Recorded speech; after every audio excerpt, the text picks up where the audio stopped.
ಮಾಜಿ ಸಚಿವ ನಾಗೇಂದ್ರ ಹಾಗೂ ಬಸನಗೌಡ ದದ್ದಲ್ ಮನೆ ಮೇಲೆ ಇಡಿ ದಾಳಿಯನ್ನು ನಡೆಸಿದೆ. ಇದಕ್ಕೆ ಸಂಬಂಧಪಟ್ಟಂತೆ ಡಾಕ್ಟರ್ ಜಿ ಪರಮೇಶ್ವರ್ ಗೃಹ ಸಚಿವರು ಪ್ರತಿಕ್ರಿಯೆಯನ್ನು ಕೊಟ್ಟಿದ್ದಾರೆ. ಇಡಿ ಯಾವ ಆಧಾರದಲ್ಲಿ ದಾಳಿ ಮಾಡಿದ್ದಾರೋ ಗೊತ್ತಿಲ್ಲ, ಇದರಿಂದ ಸರ್ಕಾರಕ್ಕೆ ಮುಜುಗರ ಆಗಿದೆ ಅನ್ನುವಂಥ ಪ್ರಶ್ನೆ ಬರೋದಿಲ್ಲ ಅಂತ ಬೆಂಗಳೂರಿನಲ್ಲಿ ಗೃಹ ಸಚಿವ ಡಾಕ್ಟರ್ ಜಿ ಪರಮೇಶ್ವರ್ ಹೇಳಿಕೆ ನೀಡಿದ್ದಾರೆ. ದಾಳಿಯಿಂದ ಅವರ ಪಾತ್ರ ಇದೆ ಅಂತ ಹೇಳೋದಕ್ಕಾಗೋದಿಲ್ಲ, ಕೇವಲ ದಾಳಿಯಿಂದ ಅವರು ತಪ್ಪಿತಸ್ಥರು ಅಂತ ಏನು ಹೇಳೋದಕ್ಕಾಗೋದಿಲ್ಲ.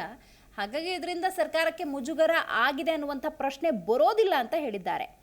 ದಾಳಿ ಮಾಡೋದು ಇಡಿ ಅವರ ಕೆಲಸ, ಅದನ್ನು ಅವ್ರು ಮಾಡಿದ್ದಾರೆ.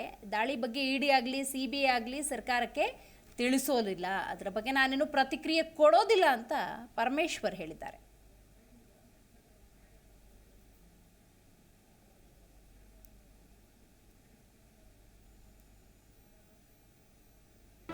ಜಿ ಕನ್ನಡ ನ್ಯೂಸ್ ಈಗ ನಿಮ್ಮ ಮನೆಯಲ್ಲೇ ನೋಡಿ. ಎಲ್ಲ ಕೇಬಲ್ಗಳಲ್ಲಿ ಈಗ ಲಭ್ಯ.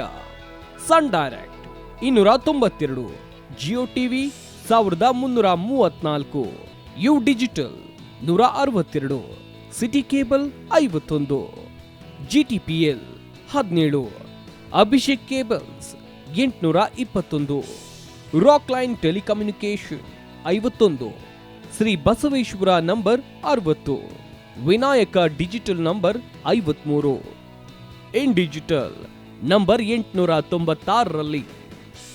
ನಿಮ್ಮಿಸ್ತದ ಜಿ ಕನ್ನಡ ನ್ಯೂಸ್ ನೋಡಿ ಆನಂದಿಸಿ.